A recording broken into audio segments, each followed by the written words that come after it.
how did you get into graphic design, and particularly the sports side of it? Yep. So I went to uni and I picked the broadest subject I could that was related to design. So I studied visual design and communication here at University of Western Sydney and did that for 4 years, and then wound up straight out of uni, straight into this job, and I've been in sport design ever since. And so where are you based now with your current job? Yep, so based at Penrith Panthers. I've been here for about 8.5 years, coming up to 8.5 years. Okay. Yeah. And you landed that straight out of university? Straight uni, yeah. Oh, brilliant. So probably back when sport design, I guess, over here wasn't as big as it is now. And a lot of NRL clubs didn't have their own in-house designers, so I came in a good time. And was that kind of like your goal in university to get into a sports team, or was it like were you not sure which like avenue of creativity you were going to go down? Yeah, pretty much that. I originally thought I'd go through and do animation. I was like, that was my goal. And then, my uni had animation courses. They didn't have animation courses, and they kept messing that around. And I was like, do you know what? Like, this job came up, and I was like, yeah, I'll go for it. And fell in love with it, and be part of the local team. It's good. And what's it like working for a professional sports team? I guess I haven't really known anything else. Okay. Yeah, I guess so. Yeah, I consider myself very lucky. I came in here. I was the designer up until probably about 5 years ago when we got a second one to help out. It's very fast-paced. You pick that up really quick. I think 2 weeks into my job, we went straight into a final series, so you had to learn quick and, learn how to keep designing, not have a day or 2 days for a design, but at some instances, I've had probably half an hour or 2 hours to get a design done. Wow, that's quite a turnaround time. Yeah. And like, obviously, you've got the experience now. Obviously, starting out, like you said in the beginning, that might have been a bit of pressure, and you panic stations when they tell you you've got to get something out like now. But I'm sure you've built in systems now, like to plan for that. Like, what are the things that you do now that like make sure that process is like as smooth lined as possible for you? I think preparation as much as we can. So at the moment, we're probably in our busiest time of the year because we're moving to a new stadium, so we're doing signage requirements for there, and a few things for sponsors as well. That's all coming up, and getting templates ready for the new season. That's key as well. So most of our everyday today graphics will be set.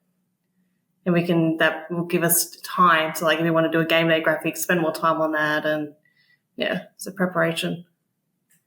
And so are you designing, like, is it content both socially? Is it signage for stadiums? Is it flyers or programs kind of thing for game day, everything?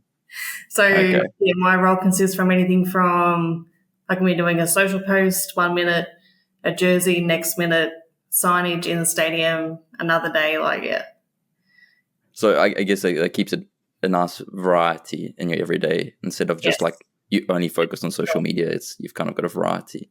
Yeah. And how do you balance your like creative side with the more like commercial side of the sport? We just try and blend both. Because when we were hiring our second designer, it was like, well, you need to have passion for both doing a fly, because you need to make that look good, because it could be worth a few $1,000s, right? And you need to have that same passion to making the graphic for either a debutante or a player milestone. So, I think you can look at it both ways and be like, no, I can actually make this into something quite cool and give it a unique spin. And where are you getting those assets and accessory graphics that you use in different spheres of your design? Are you just like jumping on Google and searching for something, or is it like a paid service like Envato, kind of something like that? Or what's the process like for you? Yeah, so we look to obviously other sporting clubs for inspiration. So that's where we'll start. We'll look at the Premier League, at the NBA, and local teams around here as well through the A-League and what AFL are doing. And then we'll get inspo, build that profile up, and then we'll go to either Shutterstock or Envato. We've got both, which helps. Definitely when you're putting together a last-minute graphic and you're like, I need something like this. It does help to be able to like type in something random and be able to get it. Or if we're out, like I recently did a trip to the UK, so I was taking photos of weird and wonderful things in the scenery, explaining to my tour guide, I'm a designer, I'm going to use this little part of this photo at some stage in my career, so I need it. Trying to get a database of that sort of up to it as well. And do you do that like often out? Like I've noticed sometimes when I've been like just like out for a walk and I pass like a signage or an interesting color combination, like just take a picture of it and like remember that like it could be useful one day. Yeah, for sure. And looking at when you are designing, whether it be like for social media or for signage or a program, and that, besides the visual appeal, what do you consider like a successful graphic or something like along those lines? Yeah, I think for me it's twofold. So one, I need to have developed at some stage as a designer and being like, I didn't know I could do that and pull it off. And then from a fan point of view, I think the engagement, if it engages with the fan, if it resonates, if you're getting the views, the impressions, and yeah. And do you dig into like the data, the stats side of those posts that you put out there? Are you looking at metrics? Yeah, so we look at the impressions and the engagement to see which ones are performing, which ones aren't performing, why aren't they performing. For instance, we had a graphic at the start of the year, it was a series sponsored by a sponsor, and it started off really slow, and we're like, well, what can we do to improve this? And so we tweaked the design and gave it a different meaning. And I think at the heart of everything, it's telling the story, trying to find the story in everything. Yeah, I've heard that quite a bit with that the storytelling side is really important. Obviously you got to keep the fan in mind as well, because it's for them at the end of the day. And I was do you have any creative rituals that you kind of do whenever setting up for a design or preparing for a certain task? I'd like to have more time brainstorming and illustrating it out first, but a lot of the time it's open up Photoshop, get the artboard ready, and then just go for gold and put the jigsaw puzzle together, as I put it. I recently finished work on our team poster, so it's putting 36 different players in all different poses together. So, seeing what works, what doesn't. Okay. And at the beginning you said you were like the first one in. So do you have people that work under you now, or work alongside you at least, in the creative team for VR? Yeah, so when I first started, it was me, one videographer, our marketing manager, and a media manager. And now we've got myself, a marketing manager, so we're still the original, I guess you could say, still here from OGs. Yeah. And I've got one designer who I work alongside now. He's full-time. We've got 3 video content guys as well now. So they expanded, and we've also just hired a social media and content creator as well. So, there's a few creatives, a lot more than when I started. Floating around, yeah. And how does it work like on a game day when you are obviously wanting sideline images really quickly and that? how does that get to you? Yeah, speedy time so that you can push out something. Yeah. So we're lucky. So we've got NRL Imagery, which is the NRL run photography service. So we usually get one photographer shooting and uploading during the game. We also rely on Getty, and then if one of our camera guys are free, they're down on field as well, and we'll be like, "Did you get that try? Can you run up and can you upload it? We want to use it for full time." And yeah, time definitely gets away from you during the game. And just from a personal perspective, have you got any travel out of working for a sports team like that is traveling quite a bit, I'm sure? Yeah, it would be good if I was a photographer. So Henry, our main guy, is currently in Las Vegas with the season opener for our game over there. But for me, being a designer, they're like, oh, you can just do it off the TV or you can do it from home. So if it's a Sydney-based game, I'll generally travel. But I was lucky a few years ago, I was able to go to Auckland for our game over in New Zealand. And then lucky enough to pay my own way, but make it to the World Club Challenge in England last year, which was a good experience to see a different side of the world and how they experience rugby league as well. Yeah, I guess I'm South African, so I've been brought up with rugby union.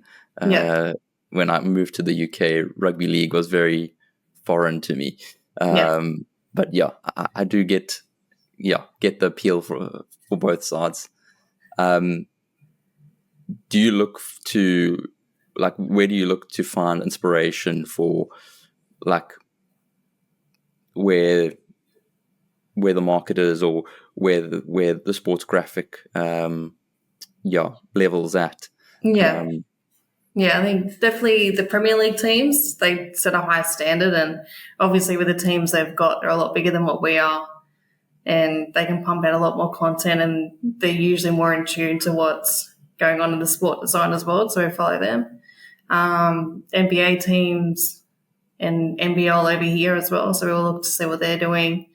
AFL to an extent, and Pinterest. Pinterest has become our best friend.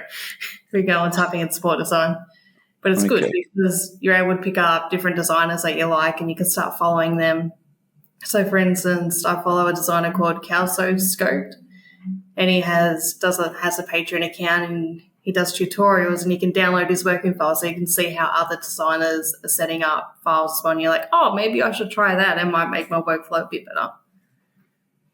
Yeah, that's quite interesting. The Pinterest one that has got me recently is that, I wouldn't think like Pinterest would be the popular place to go find sports graphics, but it seems like quite a lot of people actually do use it for that. I would have thought like the traditional like Instagram or Behance kind of thing like that would be the number one place to go. But it seems like Pinterest is where it's at. Yeah. It's good because you can tailor it. So I can either, if I'm looking for inspiration for like a team list thing, I'll just be like, oh, sports design, squad list sort of graphic, and it populates what other clubs have done, which is good. Or if I want a certain type of milestone graphic, I can sort of type that in and get an idea of what other people have done. And then you alluded to like the setup there. So are you, of a new season going into that, like, are you prepping graphics weeks, months in advance for, or at least the layout of where you see things going, or is it kind of just a bit more flow to it?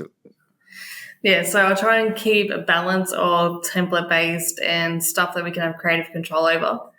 So anything from like our team list, squad list sort of graphics, score graphics, our game day stuff, like if the player scores a try, a goal, and post-game content is generally kept to a template.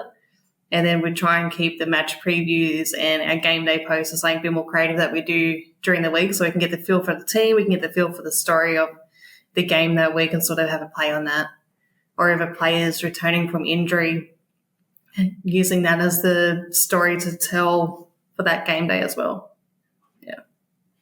And you're obviously doing this for quite a while. Is there like something that you go to every time you open Photoshop? Is it like, or like a tip trick that you always lay out the guards like this, or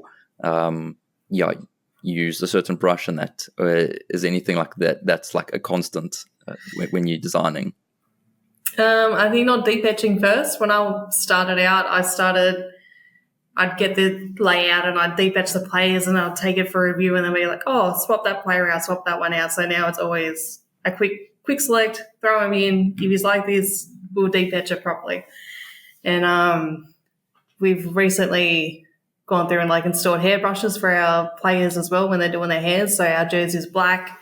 We usually get our headshots done on black as well. So it makes it a bit of an issue doing the hair part. So yeah, I think between those ones. I can imagine. Do you have some say in asking, like, please have it like a nice clear or white or green background so that it's easier for that? I wish, okay. Yeah. And then what is the goal for you going forward? Do you have any like aspirations that you want to move to work for a dream team? Do you see yourself staying in the sports world kind of thing for design? Do you have any goals? I think now that I've been in this design industry for so long, I sort of can't see myself away from it, if that makes sense. Like you're right, the highs and the low with the team, you get to see what the team means to the fans as you walk around. For instance, when we were in Wigan, like the passion out there in that town was ridiculous and on another level to what it is here. So I don't think I can see myself staying away from it, but I think I would like to move into more of the freelance stuff and start freelancing for different clubs and expanding that asset too. So I'm usually working with black, red, yellow, green, and of course it gets a bit repetitive as you go through for 8 years. So it'd be very nice to try different teams' colours and So is that the bar for you? Just as long as the team has different colors to red, black, and then I'm happy. Yeah. Okay. I'm sure you've got quite a few options outside of that. But you mentioned Premier League and that. Do you support any Premier League side? Do you watch any soccer? So I follow Liverpool. Okay. So I was very lucky I was able to go to a game when I was there start of last year because I went to the UK twice last year, which I was very happy with. And then, so Liverpool, and then obviously Wrexham are coming up. So following their journey as well. So I was able to get to a game day out there and see what they do, which was really cool as well. And then, when it comes to that side of or those teams, like the Premier League side, when you're looking at their graphics and you're drawing inspiration, is it particular things that you're looking for in what they do? Or is it just basically layout or, are you looking for particular things? Yeah, I think layout is a big one. If they're telling a story of a player in a different way, we're like, oh, we didn't think we could do that. Let's try and manipulate and do something similar to that. And lighting, I think, is a big one for us, given that we're creating a graphic and we've got to create the artificial lighting. It's like, oh, well, the way they've done the highlights around that player is really good. They've made the light actually feel more real than what we have. How can we do that? How can we achieve it? And what are certain things one could use to create that artificial light? Because I think it plays a really important part in the graphic when you are pulling in a player that's being shot behind a white wall kind of thing or canvas, and then it's now set in a scene. It's really difficult, or not. It is possible, but it's challenging to get like the lighting correct when it's like artificial. Like what are you using to do that? References. If we're like look at everyday things, like okay, well, if I'm here, the light's coming here. Where is it reflecting off? Where is it bouncing off? And you can take a little bit of creative liberty and like add like a little bit. Oh, I might add a little bit more on this side, or we might change that color a little bit to make it pop a little bit more. And and just experimenting. Experimenting is probably the biggest one, and being like, oh, that doesn't look quite right.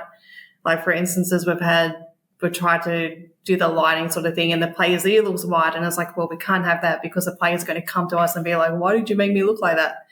So it's also getting that balance too to what looks right from like a realistic point of view, but right also from doing justice with the player.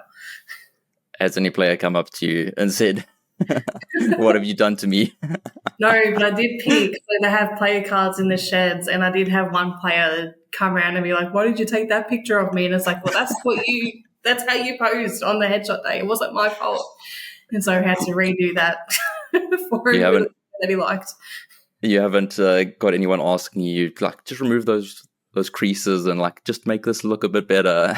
Not too much, not with the guys. So, like, if they've got cuts and they've got, like, a bit of face acne, like, we do try and clean them up a little bit because they are sometimes going on big billboards and it's like, well, I wouldn't want that, would they? So we do look after them that way as well. That's fair. Well, thanks for your time. And if people want to follow along and see what you're doing, where would be best to kind of like follow your journey? Yeah, Instagram. So my current handle is Tash Graphic Design, but I am looking to rebrand that into, hopefully launch it soon. So it'll be Emrys Sport Design, which would be pretty cool. So I'm just working through getting that up and running. And the name, where does that come from? Well, I was actually watching Merlin because I watched Merlin a few years ago and I was like watching it again and I was like, they kept calling him Emrys and I was like, oh, that sounds pretty cool. Looked it up and the meaning behind it is immortal in Welsh and I was like, that plays really well into the sport design industry and creating the immortals of today and also having like a bit of the magician side, the magic side, and I was like, well, that's what we bring to our graphics, so it worked in well. I like that. And the Welsh, do you have some relation to Wales? No, I don't actually. Okay. That's what I'm aware of. I could. I know I've got some ancestry over there, like my dad's from England. He was born around Kent, so I've got that connection. So we don't know where those roots lie, but I think I'd like to get into that and see where I come from. And maybe I do. You just never know. Yeah, you never know. Yeah. Well, thanks again. I appreciate your time. No, thank you for having me.